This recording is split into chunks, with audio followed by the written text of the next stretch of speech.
Here, your local Louisville real estate broker, coming to you live for Talks with Todd at 12 on Tuesday, or as I affectionately call it, T3. And I appreciate you stopping by.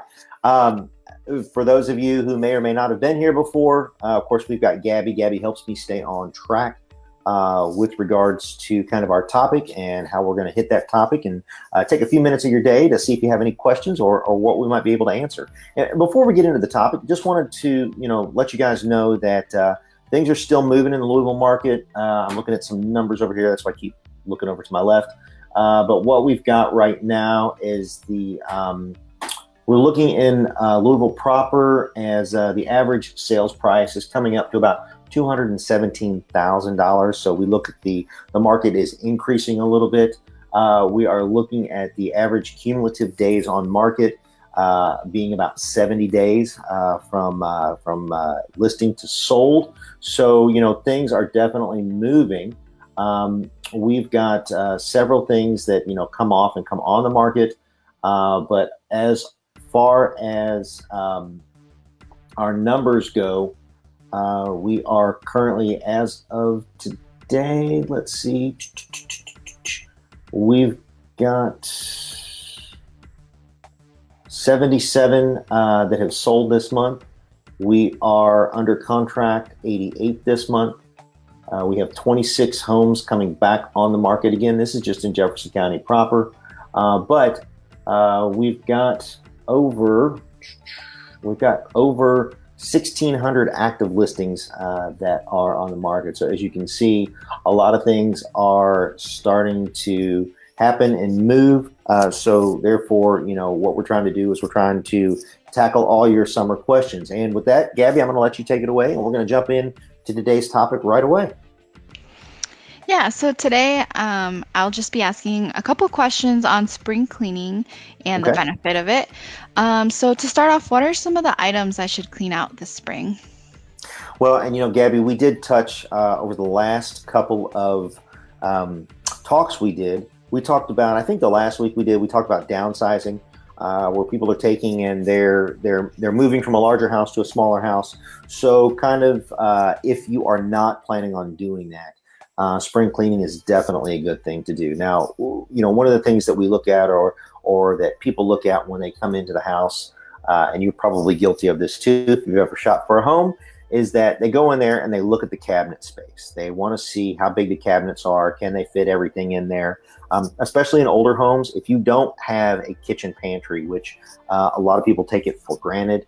My house is older than most, and we don't have a kitchen pantry, so we have to be very, very specific on what we do and where we put our things in our cabinets. And so cleaning out the cabinets is definitely a good start for that.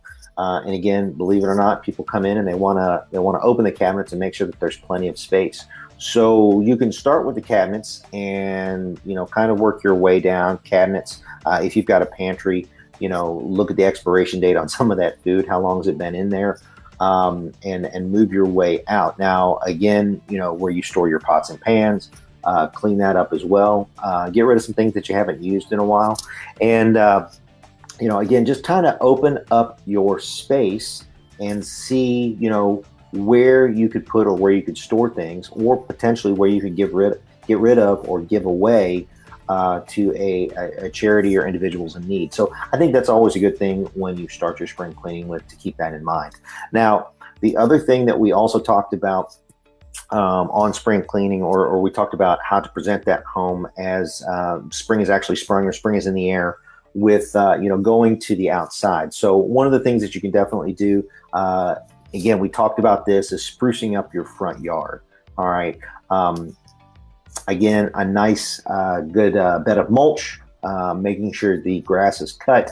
We're coming into the season where you want to cut it at least every 2 weeks, just to make sure that it's maintained and trimmed. Doing a little bit of the extra things, blowing off the extra grass out of that new mulch or those flower beds, again, just to make it presentable. And then, of course, one thing that us guys like to do is we like to clutter our garages. Who's guilty? I'm guilty.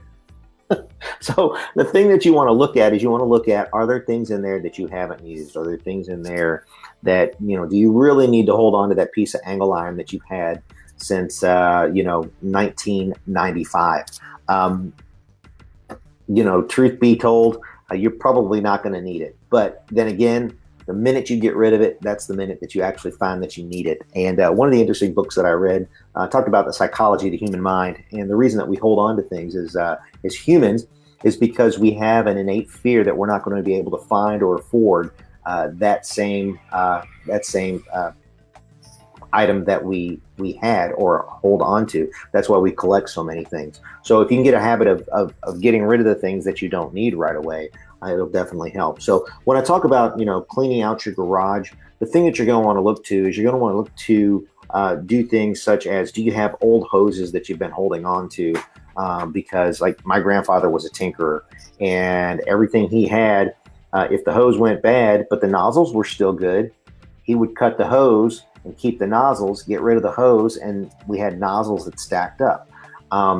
Little nuts and bolts, little screws, nails. I know we all tend to want to, save those, but if you can put them in a little jar or a little bucket, that's fine. But if you've got them all over the place, look at getting rid of those things. And again, we like to store a lot of things out there that our kids haven't used over a while. So, do you have a bike that's 8, 9 years old that your son or daughter hasn't been on since they've learned to ride it?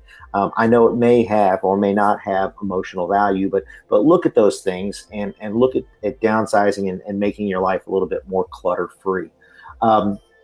So again, that's the things. Those are some of the areas that you want. Now, as far as like downsizing overall in the house, or no, I'm sorry, not downsizing, but cleaning up in the house a little bit is, the areas that always tend to feel nice to us or always tend to feel cluttered are the bathrooms and are the kitchens. So I would say you probably want to concentrate a little bit on that. Does that make sense, Gabby? Yes, sorry. That's okay. That's okay. It's only Tuesday. Yeah. But yes, so my next question leading into that is, what would be the benefit or the end result, or I guess the bigger picture of cleaning out this stuff this spring? Well, okay, so if you are in the plan of moving your house or getting your house ready, okay, again, what it does is it opens up the property for a potential buyer. All right, opens up the property for a potential buyer. It shows that that they can make that their space. Okay, because when you move, there's always two things that I tell all my clients that are very hard to do. The first is you have to live in the house without living in the house. Now that means that the bed has to be made, the dishes have to be put away, and the more that you can do those little things over a period of time, the less that you have to do it. Say when you get a call from your realtor that says, "Hey, there's a client that wants to come see the house and they want to see it, today at noon. All right, is it available?" And you never want to turn down a showing. So if you open it up, if you start getting rid of that stuff, if you start doing that prep, it makes it a little bit easier. So, and then the second thing that I always tell people that's really hard to do when you sell a house is that you've got to take your heart out of it. And I know that a lot of people have had houses, made memories. The kids have grown up there, grandchildren, parents. That was your family home.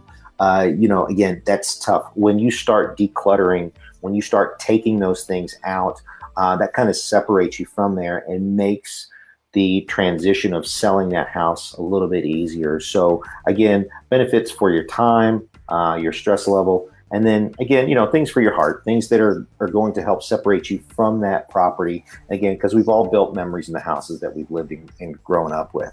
The other benefit too is that it will make it easier on the move on the back end. So when you are ready to move, you'll have less to pack, you'll have less to take, you'll know where everything is. And what I find is as people are moving, it's not the big ticket items that are the problems. The furniture, the chest of drawers, the bedroom set, the kitchen table, the chairs. Those things are easy to move. It's when you pull that junk drawer out and you go, "Oh, you remember this? I remember this." So, it's like, "Do you remember this?" "Yeah, I remember this. It's my little penguin." I remember when I got that penguin, or who gave me that penguin, right? So then we start looking at all these little things, and we try to figure out where this came from, and what's the emotional attachment, and why should we keep this, right? So before you know it, it's taken only 30 minutes to move a dining room set, 8 chairs, a bedroom set, mattress box springs, but we're in that junk drawer, and guess what?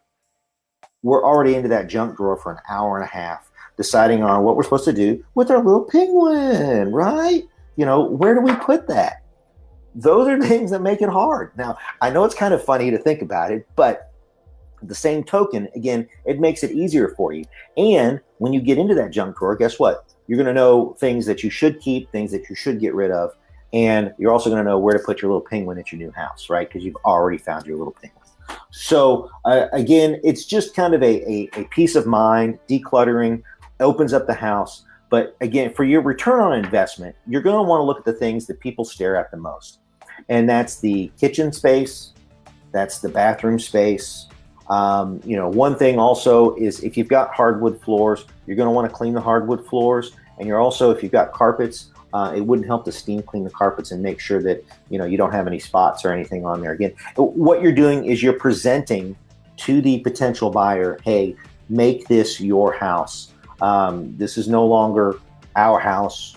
We are looking for a nice person or nice family to take over the house and continue the tradition of keeping a nice house. So again, it helps again with your mental clarity, and you'd be surprised what a nice looking spacious house that's very clean and pristine could bring on the market versus one that's cluttered up. And again, if you've got questions specifically on what you should do, you are always welcome to hit me up. My direct phone number again is 502-220-4663, or think of it as 220-HOME. Gaby, do you have, are there any other questions or anything else that you can think of today with regards to kind of sprucing up or cleaning? No, I think for the most part, you covered everything that I had questions over. Okay. Do you have a little penguin? I don't. You don't have? Oh, No. All right. Well, I was just checking. I don't know if everybody's got a little penguin or not. But again, I appreciate everybody stopping by. And always, if you have any questions, just simply shoot us an email over at Todd@ampedrealty.com. Again, that's Todd@ampedrealty.com. And again, if you happen to know anybody that's looking to buy, sell, or invest in real estate, don't keep us a secret. We are here to help. And we hope you have a wonderful rest of the week. And we look forward to speaking with you soon. Have a great day.